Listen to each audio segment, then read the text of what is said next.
All right, good morning, good afternoon, good evening. Whatever time it is for you in YouTube land, welcome back to the channel. Word of truth, Bible Bible teaching. So in the last video, I had to study a little bit. I mixed up Hezekiah and Zedekiah for good reason, but I wanted to make sure I got the story straight. I hope I got it straight. I'm probably going to mess it up again, because to me, Hezekiah and Zedekiah, it's the same spirit. That's just me. I'm a regeneration dude. I'm a regeneration reprobate. I believe that we come back and back and back. So I might be right. I'm probably right. And that's why the Bible reads so weird. It's hard to understand, because if you don't understand regeneration, it's hard to figure out, why did Isaiah tell Hezekiah they're going to carry your kids away and take everything, and it was 100 years before it even happened. And Hezekiah's, that's all right. Hezekiah's, as long as it's peaceful for me. He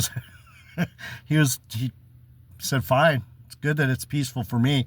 Whatever happens in the future, they're gonna have to deal with that then. So anyway,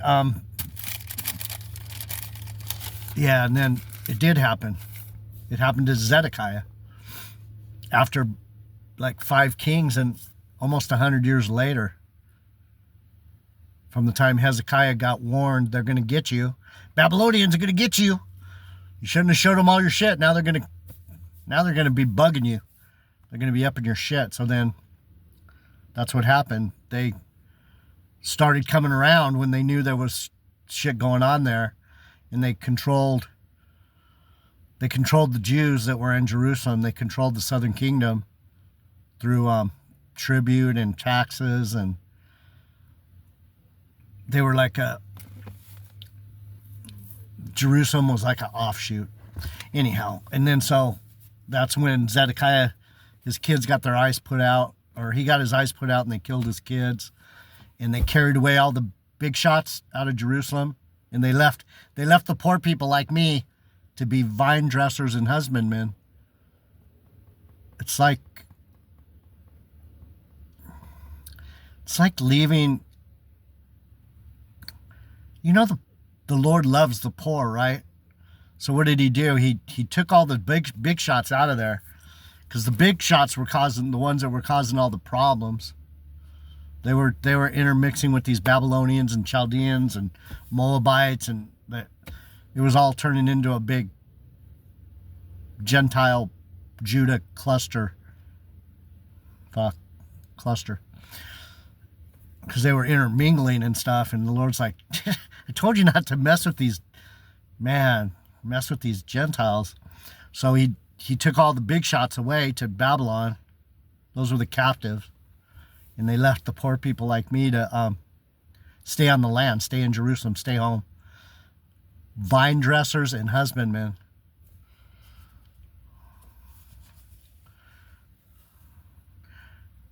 What do they call it? You're a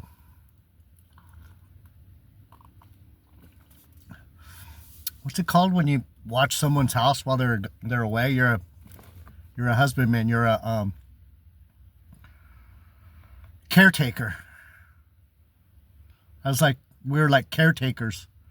We stayed home on the land. We were the people of the land, but we were the poor people of the land, and the Lord left us in Jerusalem. So anyway, that's that story. Hezekiah started it.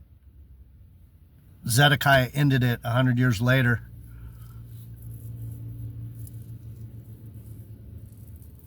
I think they might have been the same spirit.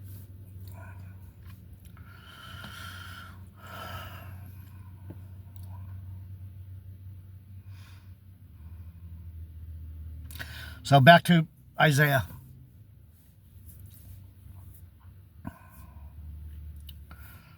Richard Joyce went into Isaiah 39. Hezekiah's foolish sin And this is the same thing. And then Isaiah said to Hezekiah, this is from the last video, if you want to go back and listen to it. There's only 2 places where it talks about Isaiah telling Hezekiah, dummy, you shouldn't have showed him your shit.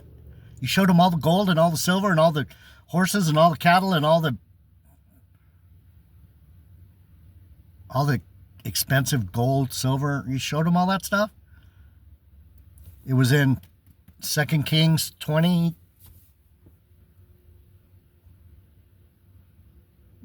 2 Kings 20, somewhere right there. There and right here in Isaiah 39. Then Isaiah said to Hezekiah, hear the word of the Lord. It's almost written exactly the same.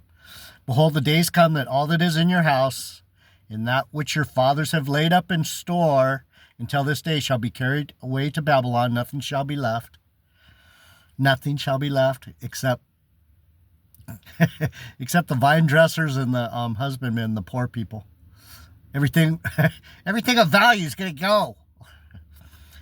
And your sons that shall issue from thee, which you shall beget, your descendants. Your descendants shall they take away, and they shall be eunuchs in the palace of the king of Babylon. They're going to be slaves. They're going to be eunuchs. I don't know if they cut off their cock and balls, but they made them eunuchs. They made them temple slaves or whatever. Then Hezekiah said to Isaiah, good. Good. He said, good is the word of the Lord which you have spoken. He said, moreover, for there shall be peace and truth in my days. So, Richard Joyce, let me pray. Heavenly Father, we love you, we honor you, we dig you. Your word is amazing. It's difficult and challenging and rewarding to know you better. Amen. You're welcome. It's pretty difficult. The Bible's difficult. People are trying to teach the Bible. It's like, it's hard enough for me, and I'm pretty damn smart. Anyhow, Richard Joyce made it about, what did he make it about? Don't trust people. With wolves in sheep's clothing. Yeah, basically the wolves in sheep clothing were these Babylonians that came to Hezekiah and said, hey, we got some presents for you. We heard you got well from your little sickness. And we wanted to bring you some presents and say, congratulations, you survived. And they might have had a plan. They wanted to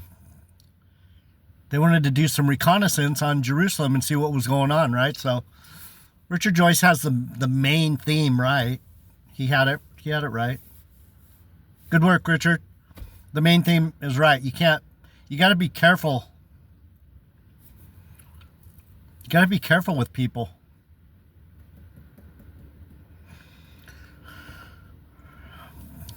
So what came to my mind in this story?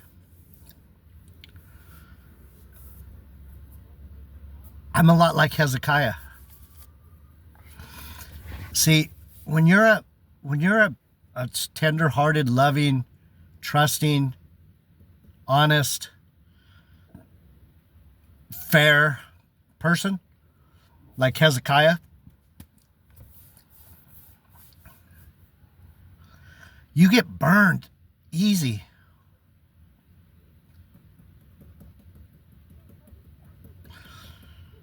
And so Isaiah told him, dude, you shouldn't have trusted these dudes. You're going to get burned. And he goes, when am I going to get burned? He's like, you're not going to get burned, but your kids are going to get burned. It's going to come back on you. This will come back on you.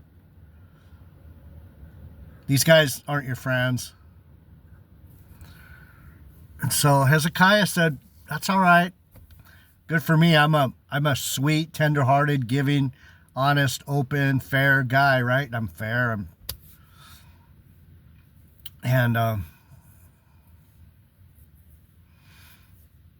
He got burned later, 100 years later. His family got burned. His people got burned. His people got rolled by these Babylonians. They came in and took everything, right? So, personally, I understand Hezekiah. I've trusted people. I've ran into these wolves in sheep's clothing. I have.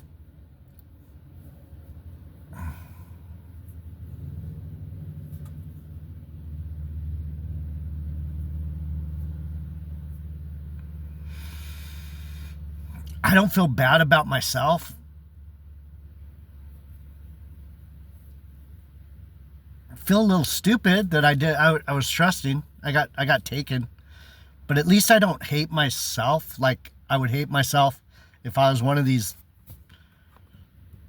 tricksters, one of these liars, one of these wolves in sheep's clothing.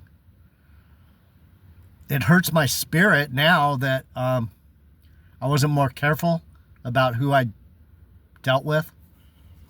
I got screwed. But the Lord took care of me still, and I think that's what Hezekiah is saying. He's all, well, things can't always go good, but as long as it's gone good for me, I can deal with that. And so that's I can relate to what Hezekiah is saying, because my life has been pretty good considering I've taken some nasty hits from people. Nasty. I've had people do some things that a lot of people would think, well, that happens all the time. Yeah, it does. Because there's a lot of idiot, asshole, fucking wolves in sheep's clothing out here doing all kinds of wicked and evil Babylonian pagan bullshit to each other. So to me, it's odd because I don't think like that. I don't think like that. Anyway, so let's move past that. Comfort my people, verse 1 of chapter 40 in Isaiah. Move ahead of Richard Joyce. This is a long chapter. Comfort my people, it says, is the title of the section. Comfort my people, comfort ye my people, said the Lord.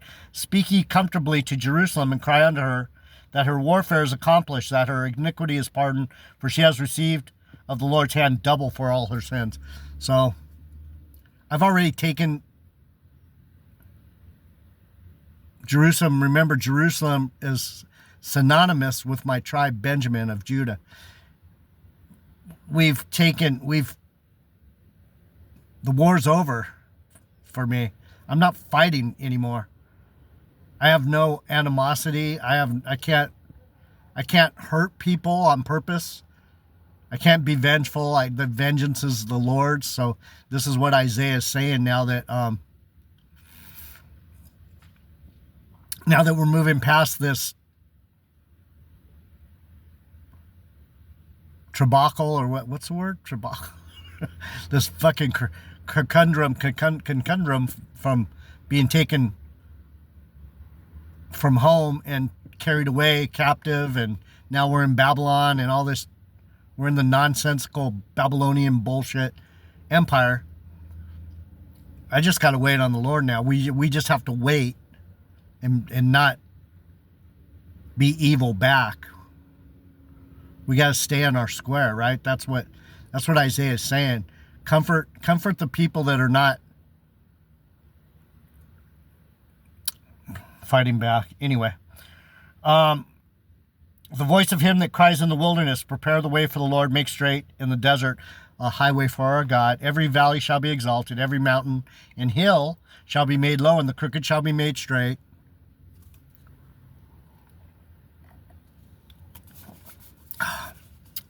Um, that's already happened. Most of us that are aware, see, there's all these Christians that are like waiting for something.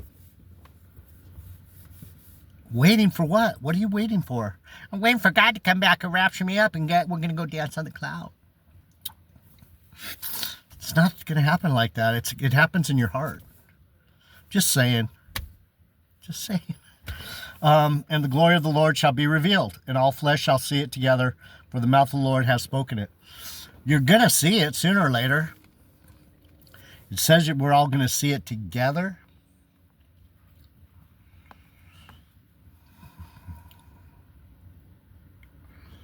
Really? What's that mean? Does that mean it's all going to happen at once? I don't.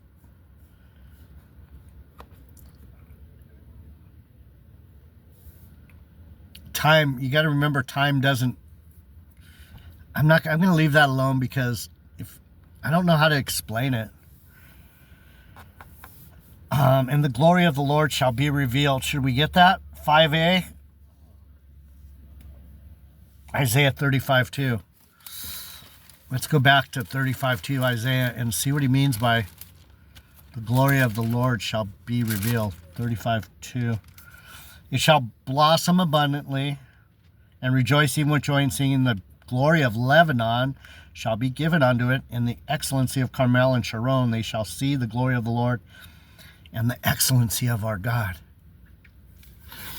I think, what's that? The revealing is when you wake the fuck up. And you really should be awake by now. There should be some fruit showing in your life.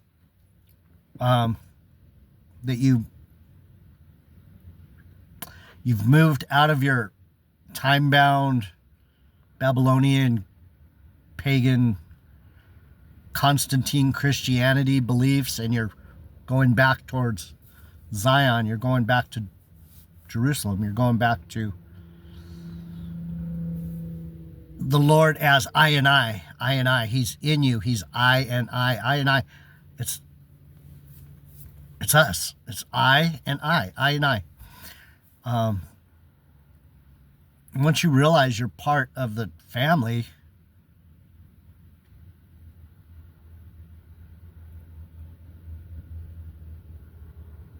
you are. I am. I and I. I and I am of the Lord. I and I. Anyway, and the glory of the Lord shall be revealed. The voice said, cry. And he said, what shall I cry? All flesh is grass. But the grass gets cut down and then the grass comes back. So it says, it's basically saying you're going to regenerate, but when are you going to wake up? Which time is, how many times is it going to take before you go, oh shit, I am God. I was made by him in his image. I have the ability to understand him. I have the ability to know that I'm never going to die. I know that I'm never going to die. I'm going to come back and live as a flesh being, but I'm not going to die. I'll die as my body will die, but I just keep moving. Keep it moving. There's a song by UB40, keep moving, got to keep on moving, keep moving. Anyhow, God's strong hand. O Zion, that brings good tidings. Get thee up in the high mountain, O Jerusalem, Benjamin, that brings good tidings. Lift up thy voice with strength, lift it up. So when you hear me out here going, I know my shit. I know what I'm talking about. He wants me to talk to you. Isaiah's saying, Benjamin, sing. And that's why you have people like Bob Marley and Ziggy Marley and Stephen Marley. Did you guys listen to that song, Stephen Marley? I put it in the title. It's called Old Soul. He talks about, I guess I've been here before. Yeah. We know that. We know about regeneration. The Rastafarians, the Ethiopian Orthodox Solomonic Benjamites of Judah, the singing prophets. We know about regeneration. And that's where most Christians are lost. So I'm supposed to tell you. I'm supposed to be telling you this. So anyway, it says, lift up your voice with strength. Be not afraid. Say unto the cities of Judah, behold your God. Look. Look. Right here. I'm not God. I'm of your God. I'm of the people of Judah, of Benjamin, the Bethlehemites, the ones that were born into the family. I'm not new. I didn't fall off the turnip truck yesterday. Anyhow, behold, the Lord God will come with a strong hand, and his arm shall rule for him. Behold, his reward is with him, and his work before him. He shall feed his flock like a shepherd, and he shall gather the lambs with his arm, and carry them in his bosom, and shall gently lead those that are with young. Too bad I don't have that gently part, huh? I gotta soften it up. Be nice, Jeffrey. Be nice. Be nice. The majesty and the power of God. Who has measured the waters in the hollow of his hand, and meted out heaven with the span? The span, the firmament. The span is the covering, the covering of the tent. The rain. What do you call it? You put over your tent? The rain guard. He put the span over us. The weather's miserable. California is cold and cloudy and shitty right now. O Zion, O Jerusalem, calls our attention to the city of David, which is to proclaim good tidings to the other cities of Judah. What's the city of David? Bethlehem. Ephrata, the Jerusalem. And put the earth in a measure, and weighed the mountains in scales, and the hills in a balance. Who has directed the Spirit of the Lord, or being his counselor, has taught him? He teaches us everything. That's why you got to be open. You got to be open to understanding, because if you're falling for some of the things that these men teach you, these pastors and these priests, they're working for the devil, and you guys are falling for it. With whom took he counsel, and who instructed him, and taught him the paths of judgment, and taught him knowledge, and showed him the way of understanding. We need to get understanding, wisdom, and knowledge from him, right? That's why I pray for that every day. Give us wisdom and knowledge and understanding. Lord, please, please.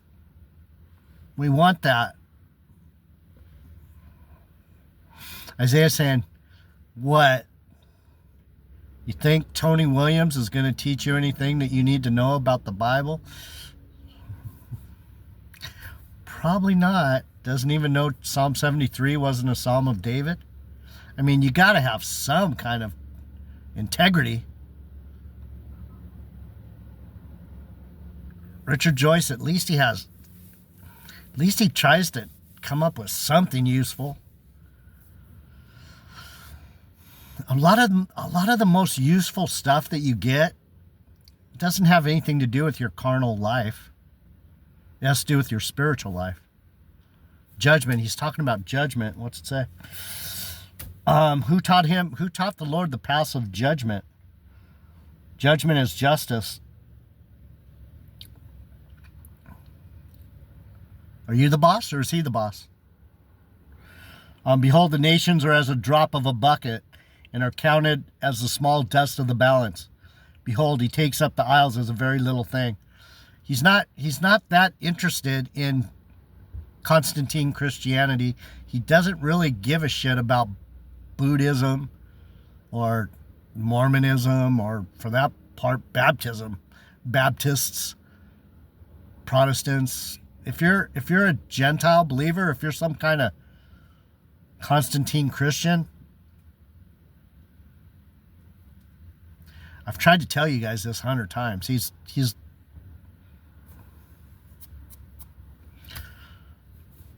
It's the truth. I'm going to come back, do one more. I don't feel like walking. Hey, the Lakers won. Lakers are moving on. Good for them. I'll be back. This is kind of a long chapter. I'm having fun with this. There's some good teaching right here. Isaiah 40. JD Knight, your word of truth. If you want to study the Bible with me, I'm here every day. Looking at things from a spiritual standpoint, I'm out.